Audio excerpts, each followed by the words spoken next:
Tarihin gerçekten acımasız bir mizah anlayışı vardır. Bazı hanedanlar hükmetmek için doğar, kılıçla yaşar, kılıçla ölürler. Bir de aslında sadece kendi topraklarında keyif çatıp şarap içmesi gereken hanedanlar vardır. İşte Fransa'nın Valois hanedanı kesinlikle bu ikinci gruba aitti. Ancak kader, onları olabilecek en kötü zamanda, tarihin en büyük piyangosunu kazanmış gibi sahneye itti. Düşünün, piyangoyu kazanıyorsunuz ama büyük ödül kaba İngiliz komşularınızla 116 yıl sürecek bir savaşı, nüfusunuzun yarısını silecek kara bir vebayı ve kralınızın kendisini camdan yapılmış sanmasına neden olan genetik bir deliliği içeriyor. Hazırsanız başlıyoruz.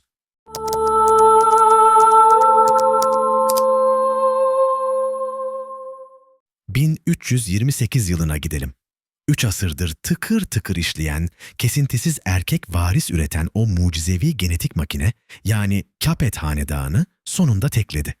Kral 4. Charles öldü. Arkasında hamile bir eş, dağ gibi borçlar ve bir bebek ağlamasının olması gereken yerde korkunç bir sessizlik bıraktı. Fransız tarihinde ilk kez taht boştu. Taç tozlanmaya başlamış, akbabalar etrafında dönmeye koyulmuştu. Kan ve mantık yasalarına göre taç en yakın erkek akrabaya geçmeliydi.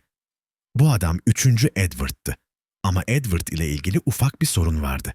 Kendisi İngiltere kralıydı. Haşlanmış tatsız bifteyi Fransız mutfağına tercih eden bir adam tarafından yönetilme fikri Fransız soylularını dehşete düşürdü. Telaş içinde tozlu raflardan eski ve pek bilinmeyen bir hukuk kuralını çıkardılar. Saliç yasası.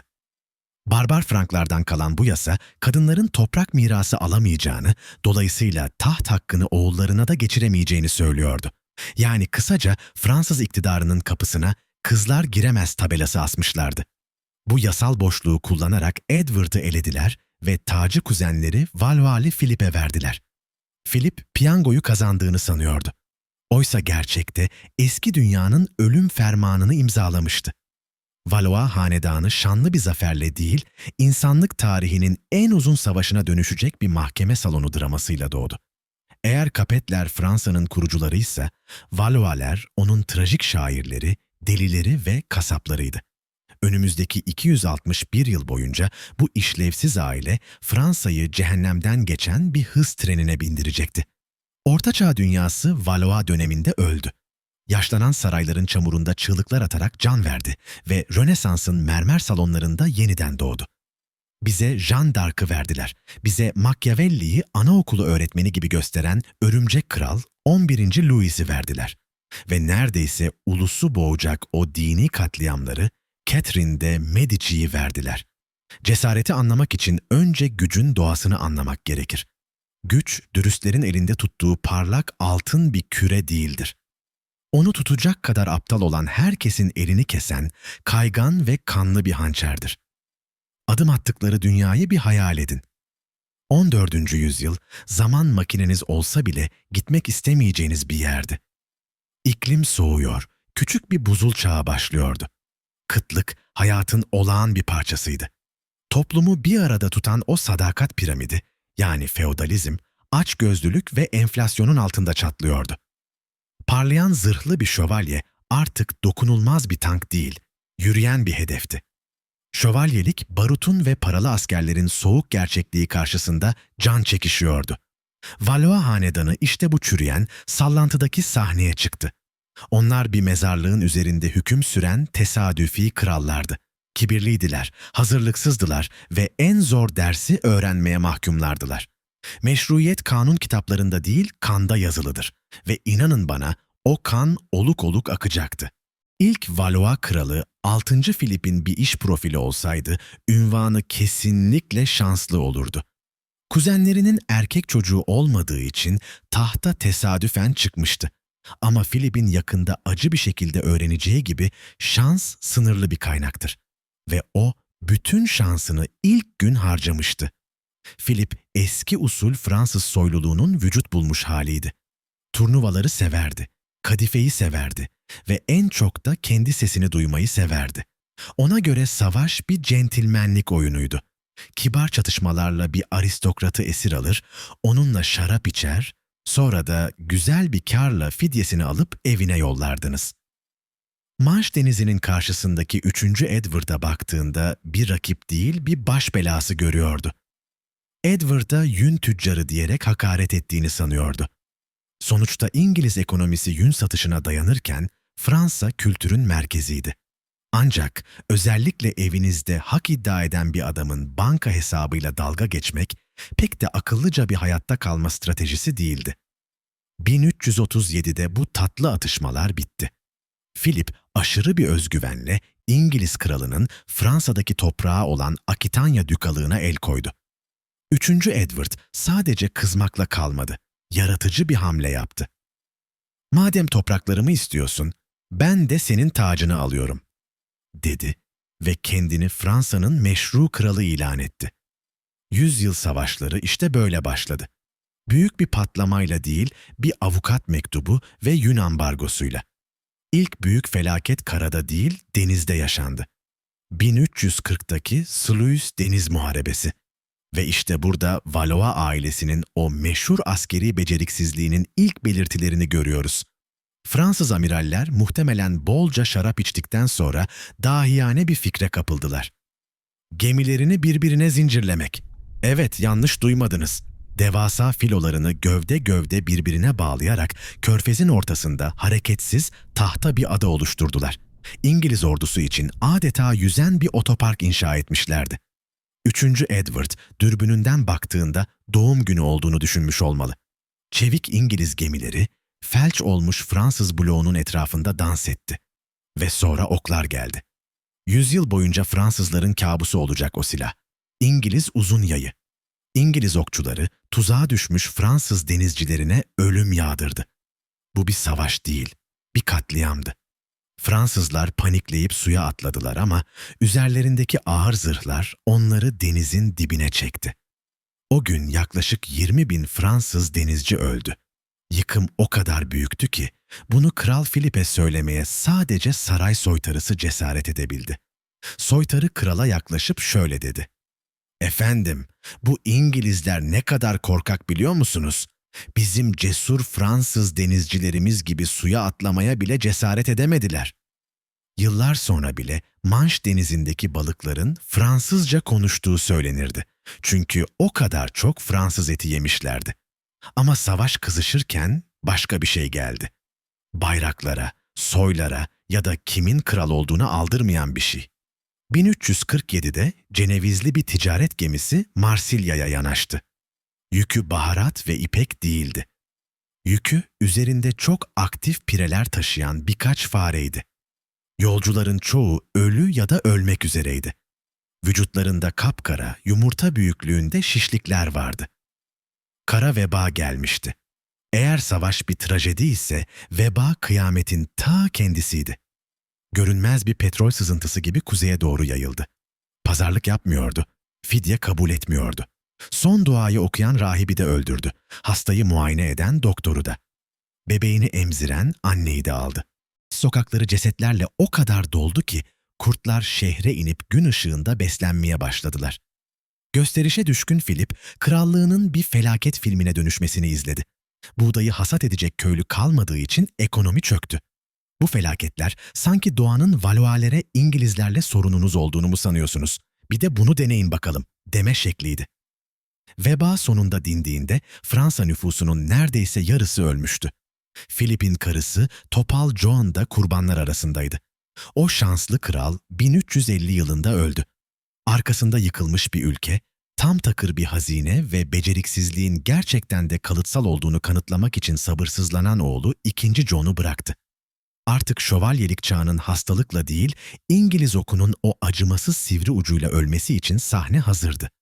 Eğer Sluis Deniz Muharebesi bir trajedi ise, 1346'daki Crécy Muharebesi, Fransız aristokrasisinin yönettiği kanlı bir hatalar komedisiydi. Bu, Ortaçağ dünyasının gelecekle şiddetli bir şekilde çarpıştığı andı ve sonuç tam bir kıyımdı. Denizdeki o aşağılanmanın intikamını almak isteyen Kral 6. Philip, 3. Edward'ı Kuzey Fransa boyunca kovaladı. Sonunda onu Crécy adlı küçük bir köyün yakınlarında kıstırdı. Fransız ordusu devasa bir deniz gibiydi.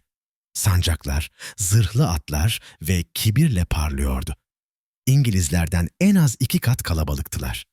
Bir Valois kralının zihninde bu zaten zafer demekti. Tek yapmaları gereken yüzyıllardır yaptıkları gibi hücum diye bağırıp saldırmaktı. O zaman İngiliz ayak takımı dağılırdı.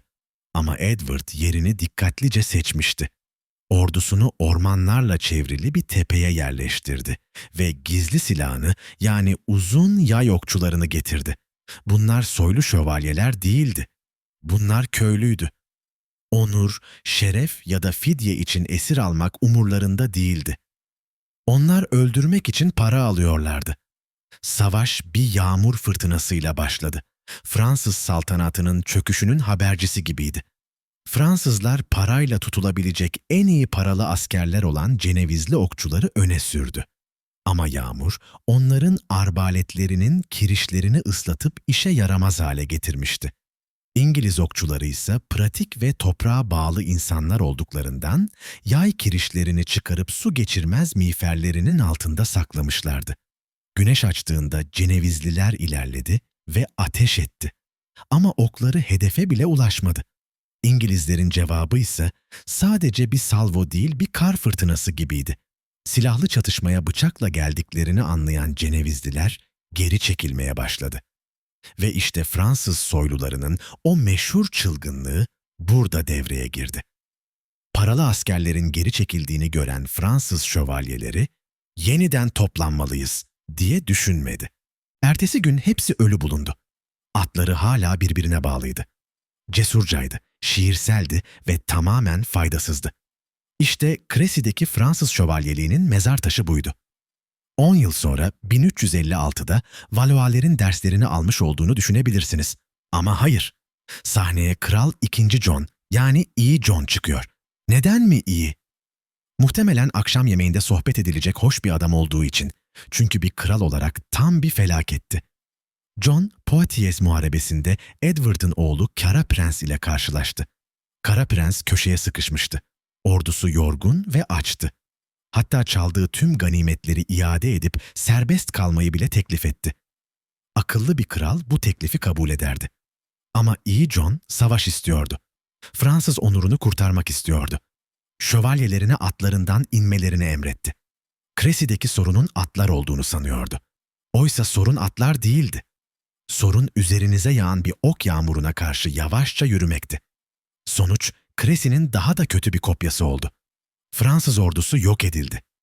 Kral John elinde baltasıyla savaşırken esir düştü. Yanındaki 14 yaşındaki oğlu Philip, "Baba sağa, baba sola," diye bağırırken o da yakalandı. Dokunaklı bir baba oğlanıydı. Ta ki Fransa kralı yerlerde sürüklenene kadar. Şimdi ironinin zirvesine geliyoruz. Fransa'da köylüler isyan ediyor. Paralı askerler köyleri yakıyor. Ülke anarşiye sürükleniyordu. Neden? Çünkü onları durduracak bir kral yoktu. Peki kral neredeydi? İyi John, Londra'da en iyi hayatını yaşıyordu. Savoy Sarayı'nda tutsaktı ama tutsak kelimesi burada biraz ağır kaçar. Kendi sarayı, kendi astroloğu, hatta evcil bir köpeği vardı. Pahalı atlar ve kıyafetler alıyor, faturaları ise açlıktan kırılan Paris'e gönderiyordu. İngilizler fidye olarak 3 milyon altın kron istedi. Bu parayla Fransa'yı 2 kez satın alabilirdiniz. John'un onuru uğruna Fransız ekonomisi yerle bir edildi. Ve işin en can alıcı noktası. John paranın kalanını toplamak için şartlı tahliye ile serbest bırakıldı. Yerine diğer oğlunu rehin bıraktı. Oğlu kaçınca ne yaptı dersiniz? Şövalye onurunu gerekçe göstererek gönüllü olarak İngiltere'deki esaretine geri döndü. 1364'te orada öldü.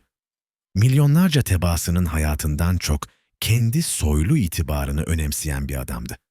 O olabilecek en iyi insan ama en kötü kraldı.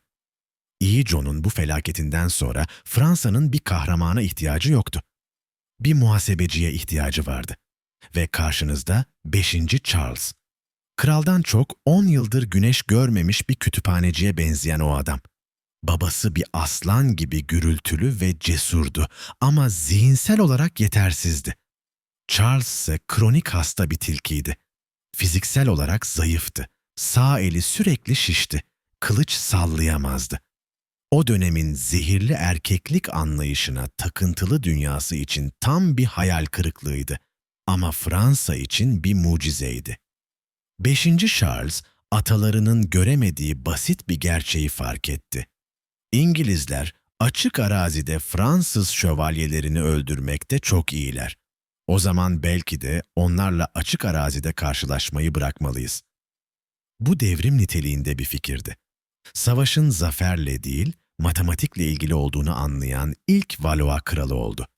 Kendisi savaşa gitmek yerine Louvre'daki çalışma odasında kitaplarıyla ilgilendi ve pis işleri yapması için Bertrand du Guesclin'i tuttu.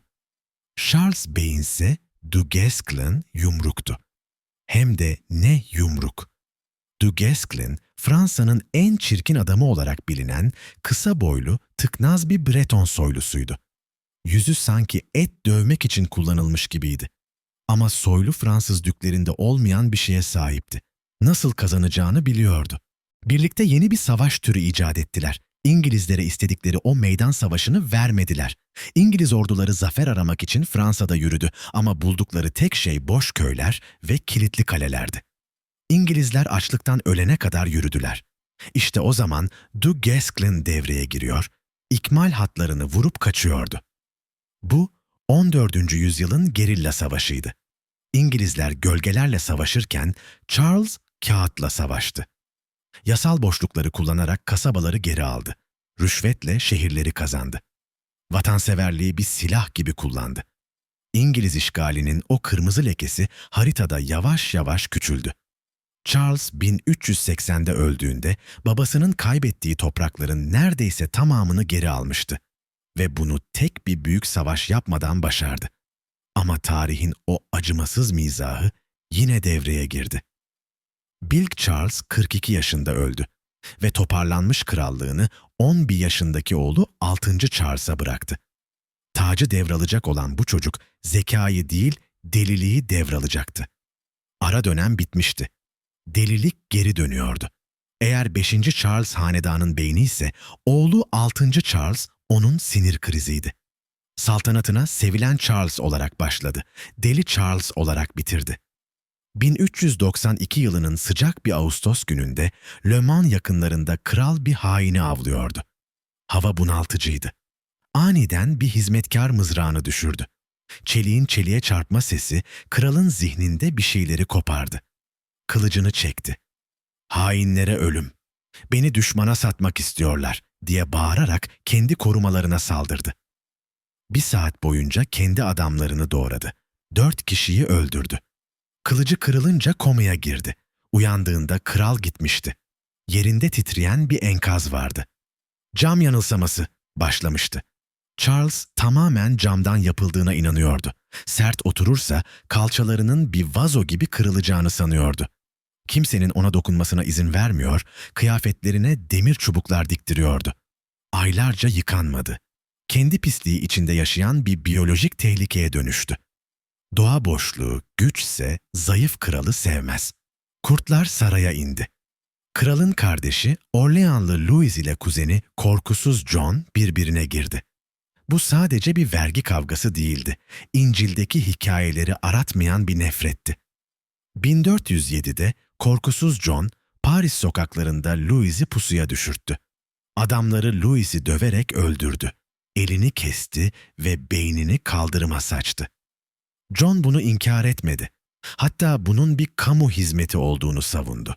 İngilizler karşı kıyıda kılıçlarını bilerken Fransızlar birbirini boğazlıyordu. Ve sahneye İngiltere Kralı 5. Henry giriyor. Bir Fransız filminin kötü adamı olsanız Henry mükemmel bir seçim olurdu.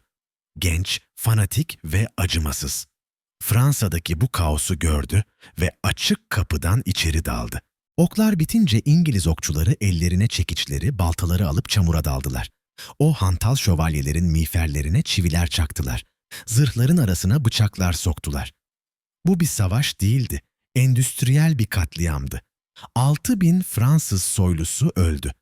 Ama en büyük darbe 5 yıl sonra 1420'de Troyes Anlaşması'yla geldi. Deli kralın karısı Kraliçe Isabeau akıl almaz bir şey yaptı.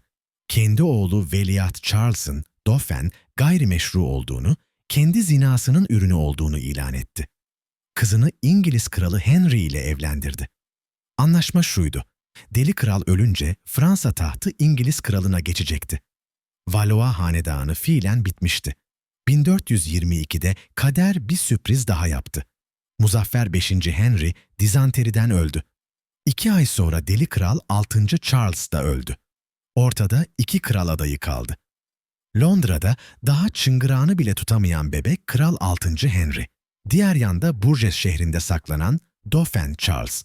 Tarih kralları aslan ya da kartal olarak resmeder. 7. Charles ise dikenli telde sıkışmış korkak bir tavşana benziyordu. 19 yaşındaydı, zayıftı ve yüzü sürekli bir endişe içindeydi. Düşmanları ona Burj Kralı diyordu. Yani krallığı arka bahçesinden ibaretti. Sarayda olmayı sevmezdi. Kendini acırdı. O kadar fakirdi ki ayakkabıcısı bile veresiye bot vermiyordu. Şatosundan şatosuna kaçarak yaşıyordu. Ama onu yargılamadan önce çocukluğunu düşünün. Katillerin yönettiği bir tımarhanede büyümüştü. Babasının cinnetlerine, annesinin ihanetine tanık olmuştu. Annesi dünyaya onun bir piç olduğunu ilan etmişti. Bu suçlama ruhunu felç etmişti. Gerçekten kral mıydı? Yoksa Tanrı onu cezalandırıyor muydu? Neden hep yağmur yağıyordu? Neden herkes ölüyordu? Astroloğuna, büyücülere sarıldı. Bir işaret, küçücük bir umut ışığı arıyordu. İngiliz oklarıyla yüzleşmektense perdeleri çekip yatağının altına saklanmayı tercih eden bir adamdı. Çaresizlik içindeki Charles, İskoçya'ya ya da İspanya'ya kaçmayı, hatta Fransa'yı tamamen terk edip kalıcı bir sürgün olmayı düşünüyordu. 1428'de İngilizler, güneyin stratejik anahtarı olan Orléans'ı kuşattı. Eğer Orléans düşerse, bu Burj kralının kaçacak yeri kalmayacaktı. Charles, Chinon Kalesi'nde oturmuş, ateşe bakarak kaderine razı olmuştu. Okyanusun ortasında boğulan, ciğerlerinin suyla dolmasını bekleyen bir adam gibiydi. Henüz bilmiyordu ama can kurtaran yoldaydı. Ve bu kurtarıcı bir asker, bir dük ya da bir piskopos değildi. Kafasında sesler duyan genç bir kızdı. Bugün Pentagon'a gidip Tanrı bana nükleer kodları bizzat gönderdi deseniz, güvenlik görevlileri sizi karga tulumba dışarı atar. 1429 yılının Fransız sarayı da Orta Çağ'ın Pentagonu gibiydi. Ciddi, alaycı ve dünyanın nasıl işlediğini bildiğini sanan adamlarla dolu bir oda. Ve sonra içeri Jeanne d'Arc girdi. Jeanne, tarihin Matrix'indeki bir hataydı. Domremy adında haritada bile zor bulunan çamurlu bir köyden gelen bir köylü kızıydı. Okuma yazma bilmiyordu. Ata binmemişti bile. Ama o, kafasının içinde Aziz Mikail, Azize Katerina ve Azize Margaret'le konferans görüşmeleri yaptığını iddia ediyordu. Bu sesler ona 2 şey emretmişti. İngilizleri Fransa'dan kov ve o aptalı, yani Charles'ı taçlandır. Mantıken odadan gülerek kovulması ya da yakılması gerekirdi. Zaten hemen sapkın ilan edildi. Ama unutmayın, 7. Charles çaresizdi. Boğulurken can kurtaranın yüzme lisansını sormazsınız, sadece elini tutarsınız. Chinon şatosundaki o buluşma, tarihin en sinematik anlarından biridir. Paranoya ve güvensizlikle felç olmuş Charles, Tanrı'nın bu elçisini test etmeye karar verdi. Kraliyet kıyafetlerini çıkardı ve saray mensuplarının arasına saklandı. Rastgele bir soyluyu tahta oturtarak yem olarak kullandı. Bu, korkudan doğan bir şakaydı. Eğer gerçekten Tanrı'dan geliyorsa, ilahi bir GPS'i vardır ve beni bulur, diye düşündü. Jean büyük salona girdi. Meşale ışığı ter ve şüphe kokusuyla dolu odaya. Tahttaki o sahte kralı görmezden geldi. Doğrudan arkalara saklanan Charles'a yürüdü. Önünde diz çöktü ve şöyle dedi. Nazik Dauphin, ben Jean hizmetçiyim. Göklerin kralı benim aracılığımla kutsanıp taçlandırılmanı emrediyor. O da buz kesti. Charles onu özel bir konuşma için kenara çekti. Tam olarak ne konuştuklarını kimse bilmiyor ama tarihçiler Jean'in ona bir sır verdiğini düşünüyor. Belki de sadece Charles ve Tanrı'nın bildiği, onun meşruiyetini teyit eden bir sır. Sen piç değilsin diyen bir sır. Ne dediyse dedi. Charles odaya geri döndüğünde yüzünde daha önce hiç olmayan bir ifade vardı. Umut. Ona beyaz bir zırh, eski bir sunağın arkasında bulunmuş bir kılıç ve bir sancak verdiler. Ordunun komutasını askeri dehasına güvendikleri için değil, ordu ağır bir depresyonda olduğu için verdiler. Fransız askerleri o kadar uzun zamandır kaybediyordu ki, Tanrı'nın onlardan nefret ettiğine inanıyorlardı. Jean onların antidepresanı oldu. Yürüyen, konuşan bir mucizeydi. Küfrü yasakladı, fahişeleri kamptan kovdu, kaba paralı askerleri günah çıkarmaya zorladı. Sonra Orlean kuşatması geldi. İngilizler şehri boğuyordu.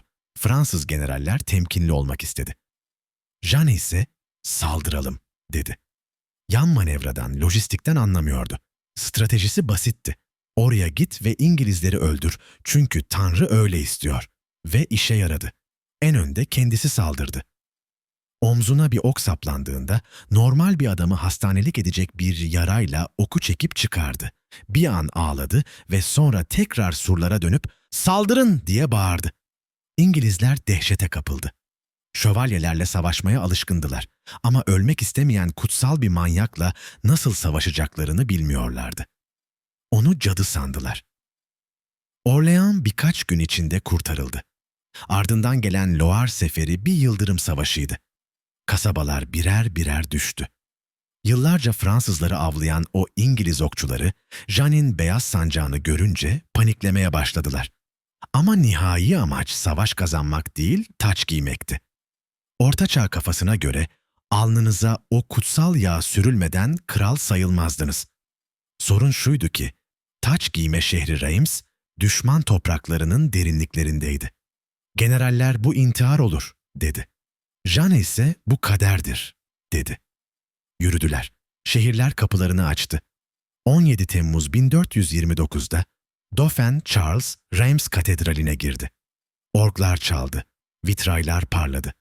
Sunağın yanında sancağıyla o köylü kızı duruyordu ve ağır taç Charles'ın başına kondu. 6 aydan kısa sürede Valois hanedanının 90 yılda yapamadığını yapmıştı. Ama kutsal yağ Charles'ın yüzünden akarken soğuk bir gerçek de ortaya çıkıyordu. Kral tacını almıştı. Kız görevini tamamlamıştı. Ve taht oyunlarında işini bitiren bir silah, tehlikeli hale gelmeden atılır. Siyaset acımasız bir sevgilidir. Bir an ulusun kurtarıcısısınızdır. Bir sonraki an ortadan kaldırılması gereken bir pürüz. Jeanne d'Arc için düşüş, giyotin bıçağından hızlı oldu. Charles artık meşruydu ve piyangoyu kazanan herkes gibi riskten kaçınmaya başladı. Savaşmak değil, müzakere etmek istiyordu. Burgonya düküyle şarap içip anlaşmak istiyordu. Ama Jeanne anlaşmalar için yaratılmamıştı. O Tanrı tarafından tek bir amaç için tasarlanmış bir silahtı. Topyekün savaş. Sürekli Paris'i almalıyız diye bağırıyordu. Kraliyet Konseyi için Jeanne artık bir azize değil, kontrolsüz bir fanatikti. Ve siyasette kontrolsüz toplar genelde sahiplerini vurur. Trajedi Mayıs 1430'da Compiègne kapılarında yaşandı. Jeanne bir çatışmadaydı. Geri çekilirken sözde onun tarafında olan şehir valisi asma köprüyü kaldırdı. Onu dışarıda bıraktı. Jeanne hendeğin yanlış tarafında düşmanlarla çevrili ve yapayalnız kaldı. Kırmızı pelerininden tutulup atından indirildi. Orlean bakiresi artık bir savaş esiriydi. İşte burada hikaye bir savaş filminden çıkıp bir suç gerilimine dönüyor. Orta Çağ'da önemli bir esir demek, fidye demektir. Burgonyalılar ona 10.000 livre değer biçti. Büyük paraydı ama Fransa kralı için cep harçlığıydı. Charles bunu ödeyebilirdi. Kurtarma operasyonu yapabilirdi. Ama hiçbir şey yapmadı. Jeanne aylarca zindanda çürürken Charles işine baktı. Mektup yok, para yok. Sessizliği kulakları sağır ediyordu. Neden? Çünkü Charles hesabını yapmıştı. Yaşayan bir Jeanne tehditti. "Tanrı'nın sesini duyuyorum," diyordu. Ya yarın Tanrı ona Charles'ın kötü bir kral olduğunu söylerse? Ölü bir şehit bayrağı konacak bir semboldür ama yaşayan bir peygamber siyasi rakiptir. Charles sorunu İngilizlerin çözmesine izin verdi. İngilizler onu satın aldı. Ölmesi gerekiyordu ama onu asker olarak asamazlardı. Bu onu şehit yapardı. Onu cadı ilan etmek zorundaydılar. Çünkü bir cadı Charles'ı taçlandırdıysa, Charles cennetin değil cehennemin kralı olurdu. Roan'daki dava, İngilizlerin maaşlı piyonu, Piskopos Pierre Cochon'un yönettiği bir hukuk tiyatrosuydu. Okuma yazma bilmeyen bir köylü kızı, Avrupa'nın en kurnaz teologlarına karşı tek başınaydı. Ona her şeyi attılar. Sapkınlık, cadılık, şeytanlarla konuşmak.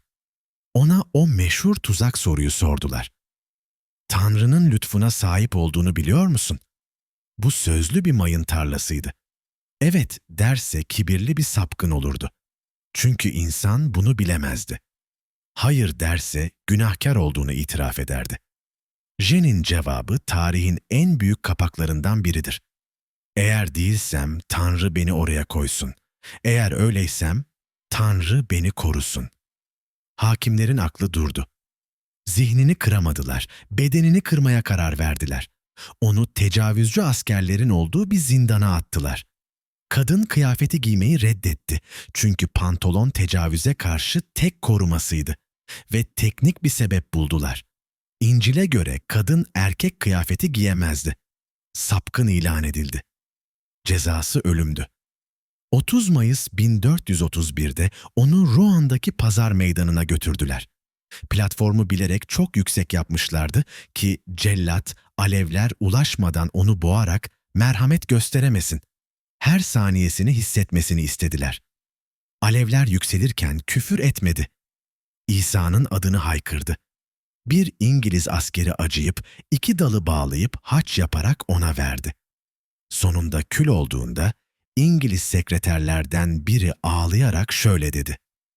Biz kaybettik. Bir azizi yaktık. 7. Charles artık güvendeydi. Ona tacını veren kız, kimse kemiklerini toplamasın diye nehre atılmış bir kül yığınıydı. Charles'ın artık o kıza ihtiyacı yoktu. Bu, Machiavelli'yi bile kıskandıracak bir soğukkanlılıktı. Jean öldü ki Charles gölgesiz hüküm sürebilsin. Ve Jean'in külleri nehirde akıp giderken Charles mucizevi bir dönüşüm geçirdi. O pijamalı, titreyen çocuk gitti. Yerine sabırlı, hesapçı ve acımasız bir adam geldi. Mucizelerin moral için iyi ama lojistik için berbat olduğunu anlamıştı. Bir krallık rüyalarla değil, vergilerle ve profesyonel askerlerle yönetilirdi. 1461'de Charles öldü. Savaşta değil, kendini aç bırakarak. Neden? Çünkü oğlu gelecekteki 11. Louis'nin yemeğini zehirlemesinden korkuyordu. Fransa'yı birleştiren adam yalnız paranoyak ve aç öldü. Eğer tarih bir lise olsaydı 11. Louis arka sırada oturan, tutkal yiyen ama herkesin şifresini bilen o tuhaf çocuk olurdu. Fransa tahtına oturmuş en zeki, en itici ve en büyüleyici hükümdardı. Ona evrensel örümcek diyorlardı. Entrika ağının tam ortasında oturup sinekleri beklediği için. Örümcek kral olmadan önce örümcek prensti ve babası Charles'tan nefret ediyordu. Babası onu tehlikeli bir rakip olarak görüyor, Louis ise babasını aptal buluyordu. Louis babasına isyan etti. Hatta gidip babasının en büyük düşmanı Burgonya düküne sığındı. Dük, tavuklarımı yiyecek tilkiyi besliyorum diyerek onu ağırladı. Ne kadar haklı olduğunu bilmiyordu. Tilki sadece tavukları değil, çiftliği de yakacaktı. 1461'de babası öldüğünde Louis tek damla yaş dökmedi. Reims'e taç giymeye gitti. Ama halk şoktaydı. Altın zırhlı bir kral beklerken karşılarında bir dilenci buldular. Louis fiziksel olarak çirkindi, ince bacaklıydı ve kamburdu. Ucuz, kaba kumaşlar giyiyor, başında yağlı bir keçe şapka taşıyordu. Şapkasının kenarına ucuz kurşun madalyonlar takmıştı. Fakir olduğu için değil, güç gösterisi için. Kral gibi görünmek para israfıdır, kral olmak güçle ilgilidir, diyordu. Saraydaki soyluları kovdu, yerlerine berberini ve celladını danışman yaptı. Bir dük seni her zaman bıçaklar ama yetiştirdiğin bir berber sana sadık kalır, diyordu. O kirli şapkanın altında bir dahi yatıyordu.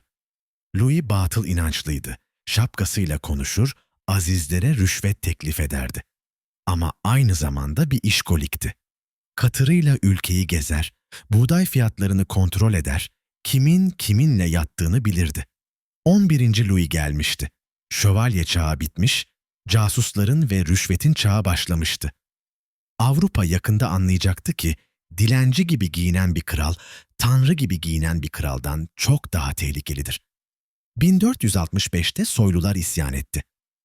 Kamu Yararı Birliği adında süslü bir isimle Louis'e saldırdılar. Aslında sadece vergi indirimlerini geri isteyen açgözlü bir çeteydi bu. Başlarında Louis'nin öz kardeşi ve Burgonya Dükü Cesur Charles vardı. Paris'i kuşattılar. Louis onlara Montlhéry Savaşı'nı verdi ama sonuç tam bir karmaşaydı. Louis cesetlere baktı ve kararını verdi. Savaş aptallıktır. Savaş yazı turadır. Düşmanını bir kese altınla yenebilecekken neden riske giresin? Ve akıl almaz bir şey yaptı. Teslim oldu. Ya da öyle göründü. Prensleri çağırdı, gülümsedi ve istedikleri her toprağı onlara verdi. Normandiya'yı kardeşine, kasabaları Burgonya'ya verdi. Soylular, bu kral aptal ve korkak diyerek gülüp gittiler. Ama göremedikleri şey, hediyelere bağlı o görünmez iplerdi. Louis toprak vermiyordu, saatli bomba yerleştiriyordu. Normandiya'yı kardeşine verdi çünkü Bretanya dükünün de orayı istediğini biliyordu. Onları birbirine düşürdü. Soylular altınlarını sayarken Louis onları teker teker satın aldı.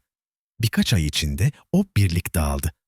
Louis verdiği her şeyi geri aldı. Bunu nasıl mı yaptı? Kraliyet postasını icat ederek. 15. yüzyılın internetiydi bu. Herkesin mektubunu okuyordu. Tüm krallığı biri bizi gözetliyor evine çevirdi. Casusları her yerdeydi. Keşişler, fahişeler, berberler. Lyon'da kralın burnuyla dalga geçerseniz, Louis bunu salı günü Paris'te duyardı. Aniden Burgonya kontrolündeki Liège kasabasında halkın isyan ettiği haberi geldi. Binaları yakıyor, dükün askerlerini boğazlıyor ve ellerinde Fransız bayrakları sallıyorlardı. Neden? Çünkü Louis'nin o meşhur ajanları onlara bunu yapmaları için para ödemişti.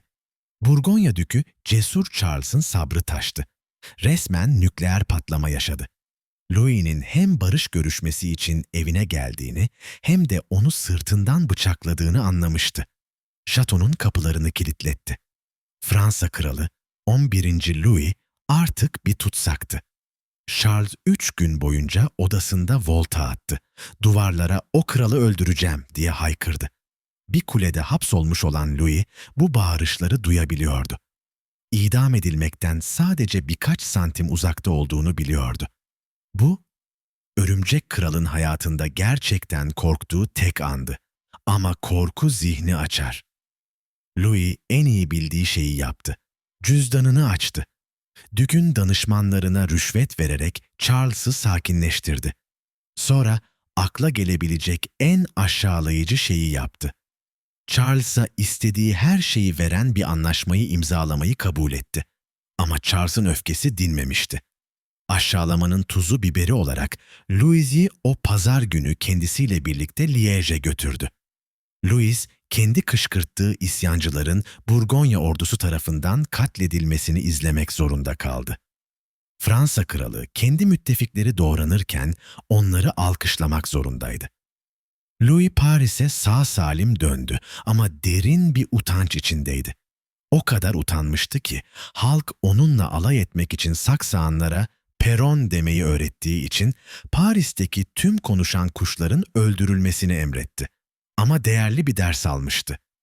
Kendini asla bir boğayla aynı odaya koyma. Ağında kal. Örümceğin intikamı yavaş, sessiz ve kesin olacaktı. Louis, Charles'ı savaş alanında yenemeyeceğini biliyordu. Burgonya ordusu çok güçlüydü. Bu yüzden şiddeti dış kaynak kullanarak çözmeye karar verdi. Haritaya baktı ve Avrupa'da Charles'tan bile daha çok savaşmayı seven tek bir grup buldu. İsviçreliler. İsviçre kantonları 5 metre uzunluğunda mızraklarla savaşan dağ köylülerinden oluşan bir topluluktu. Fakirdiler, öfkeliydiler ve dünyanın en korkunç piyadeleriydiler. Louis onlara basitçe bir kredi hattı açtı. İsviçre'ye altın akıttı. Onlardan Fransa için savaşmalarını istemedi. Sadece kendi sınırlarını Burgonya'ya karşı savunmaları için para verdi. Aynı zamanda Charles'ın göz koyduğu Lorraine Dükü'nü de finanse etti. Louis, Plessis-les-Tours'daki kalesinde oturup trajedinin gelişmesini izledi.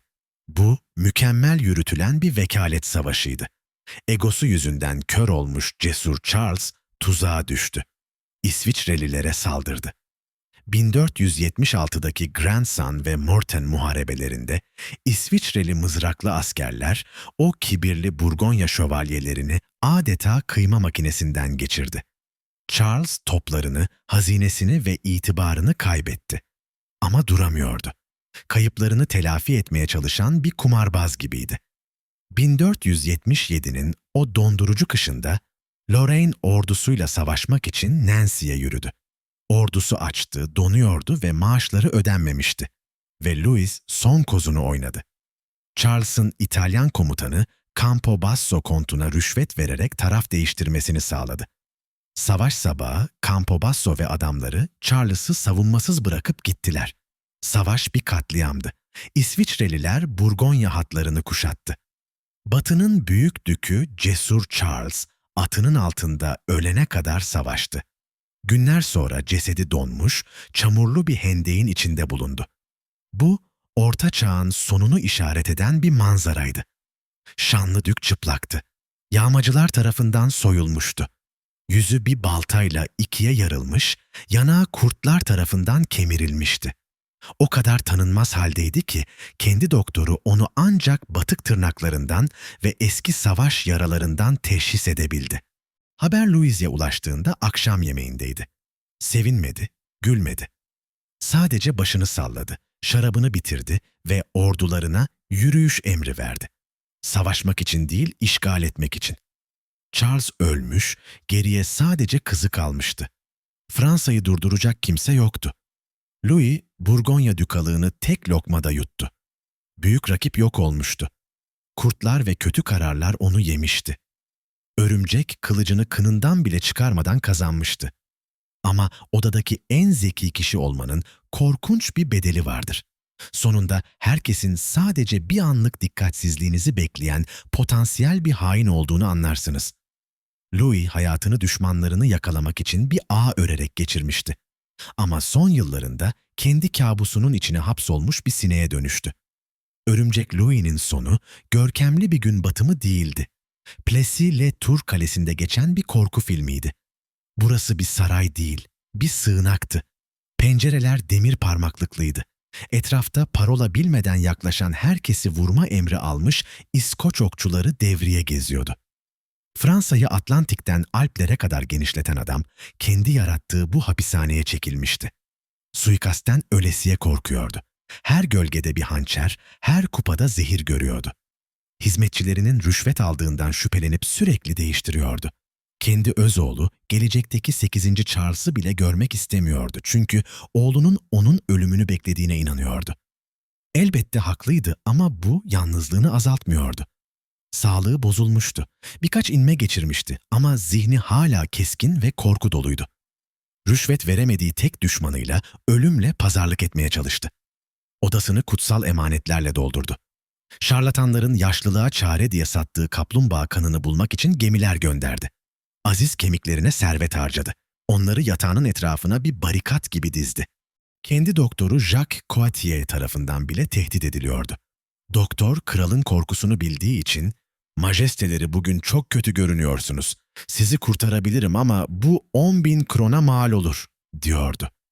Ve Burgonya dükünü İngiltere kralını alt eden Louis ödüyordu. Ödüyordu çünkü tüm gücüne rağmen cehenneme gitmek istemeyen korkak bir ihtiyardı. Yine de paranoyasından ve o meşhur demir kafeslerinden, yani kralın küçük kızları dediği işkence aletlerinden sıyrılıp bakarsak, bu canavarın başardıklarına saygı duymak zorundayız. 11. Louis, modern Fransa'nın gerçek mimarıdır. Ondan önce Fransa, koli bandı ve dualarla bir arada tutulan gevşek bir toprak yığınıydı. Ondan sonra Fransa bir ulus oldu. Büyük feodal beylerin gücünü kırdı. Burgonya, Bretanya, Armagnac ve Anjou gibi bağımsız dükalıkları yutup tek bir merkezi devlet yarattı. O sadece bir fatih değil, bir ekonomistti. İpek üretimini teşvik etti. Lyon'daki o meşhur endüstriyi kurdu. Yabancı pazarlarla rekabet etmek için fuarlar düzenledi. Ağırlık ve ölçüleri standartlaştırdı. Dünyayı küçülten bir posta sistemi kurdu. Zengin bir ülkenin fakir bir ülkeden daha fazla vergi ödeyebileceğini fark eden ilk kraldı. Nihayet 30 Ağustos 1483'te öldüğünde Krallık yas tutmadı, rahatladı. Çanlar üzüntüden değil, çok şükür bitti hissiyatıyla çaldı. Örümcek ölmüştü ama geride bir makine bırakmıştı. 300 yıl daha tıkır tıkır işleyecek güçlü, merkezi ve mutlak bir monarşi. Oğluna dolu bir silah vermişti. Ne yazık ki birazdan göreceğimiz gibi Valois ailesi kendi ayağına sıkma konusunda doğuştan yetenekliydi. 11. Louis ilk modern kraldı. Dünyaya bir hükümdarın sevilmeye ihtiyacı olmadığını, sadece etkili olması gerektiğini öğretti. Çirkindi, zalimdi, paranoyaktı. Ama Fransa haritasını bir yapbozdan bir başyapıta dönüştüren adam da oydu. Eğer 11. Louis her kuruşu biriktirip aile servetini kurmak için eski bir arabaya binen o cimri babaysa, halefleri mirası yer yemez gidip Ferrari alan ve ilk virajda duvara toslayan şımarık çocuklardı. Örümcek Kral öldüğü an Valois hanedanı para biriktirmenin sıkıcı olduğuna karar verdi. Gözlerini Alplerin güneyine, İtalya'nın o güneşle yıkanmış, parıltılı şehir devletlerine diktiler. Orada bir siyasi bataklık görmediler. Bir oyun alanı gördüler. Her şey zekası coşkusuyla ters orantılı olan 8. Charles'la başladı. 1494'te İtalya'yı işgal etti. Ordusu bir savaş gücünden çok bir geçit töreni alayına benziyordu. Napoli'yi tebeşirle fethetti. Yani askerlerinin nerede uyuyacağını belirlemek için evlerin kapılarına tebeşirle işaret koyarak ilerlediler. Direniş yoktu. Sadece gösteriş vardı. Ancak 8. Charles, İtalya'daki seferlerinden çok tarihten ayrılışıyla hatırlanır. Savaşta ölmedi. Vebadan da ölmedi. Bir kapı çerçevesine çarptığı için öldü. Evet, Fransa kralı bir tenis maçı izlemeye giderken kafasını alçak bir kapı eşiğine vurdu ve komaya girip öldü. Aptalca bir saltanatın trajikomik bir sonuydu. 24 Ağustos şafağında Aziz Bartholomew katliamı başladı. Bu bir savaş değil, bir avdı. Kapılar kilitlendi, nehre zincirler çekildi. Askerler listelerle evleri bastı. Sonra halk da katıldı. Kasaplar satırlarıyla, ev sahipleri kiracılarıyla.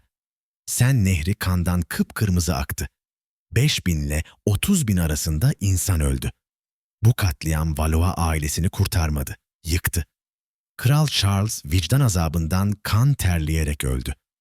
Taht son kardeş 3. Henry'e kaldı. Ve 3 Henry'nin savaşı başladı. Kral Henry, Katolik lider Guise Dükü Henry ve Protestan Navarralı Henry. Kral Guise Dükü'nü tuzağa düşürüp öldürttü. Cesedini tekmeleyerek ölüsü canlısından büyükmüş, dedi. Ama bu zafer değil, intihardı. Papa onu aforoz etti, halk isyan etti. Kral kendi başkentinden kovulmuş bir evsizdi artık. Mecburen eski düşmanı, Protestan kuzeni Navarralı Henry'e sığındı. İkisi Paris'i kuşatırken bir rahip Kral Henry'nin yanına sızdı ve karnına zehirli bir bıçak sapladı. Henry ölürken gerçeği biliyordu. Oğlu yoktu.